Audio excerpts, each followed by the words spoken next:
After Jesus returned to heaven, his disciples remained with the awesome task of taking the gospel to the whole world.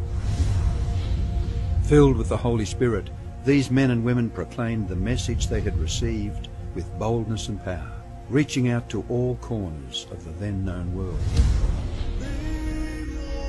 But it was not without great opposition, first from the Jews, then from the Roman state. Many Christians were faithful to the point of death, suffering torture and humiliation from cheering onlookers at the Circus Maximus and Colosseum in Rome and throughout the empire.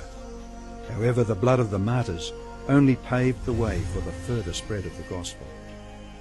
After years of persecution by the Roman emperors, one of them, Constantine, professed conversion to Christianity in 312 AD. Now Christianity became popular, but it resulted in many pagan practices and symbols entering the church, particularly in Rome.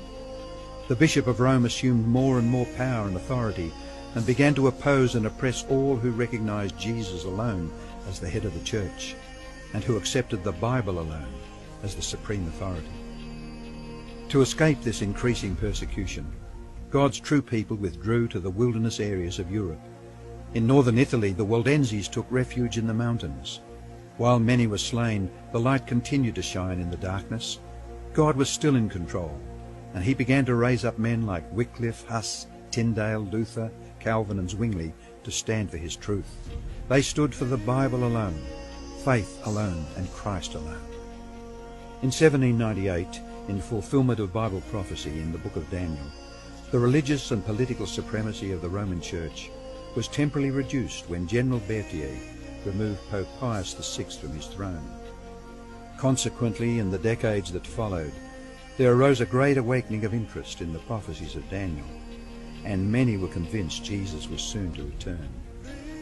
In the United States, the Baptist preacher William Miller was joined by hundreds of other preachers in their expectation of the return of Jesus in 1844. However, when Christ did not return in 1844, further Bible study led a small group to discover that Christ's ministry in the heavenly sanctuary was an explanation for their great disappointment. They discovered that the Bible taught that the seventh day was the Sabbath that Jesus had set aside for his people. Slowly they came to understand that their mission was to preach the three angels' messages of Revelation 14.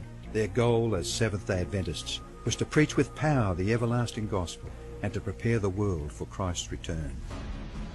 More than 160 years have now passed, years that have brought 2 world wars, numerous military campaigns, financial depression, the rise of atheism and secularism, as well as a booming world population, with natural disasters increasing in frequency and intensity.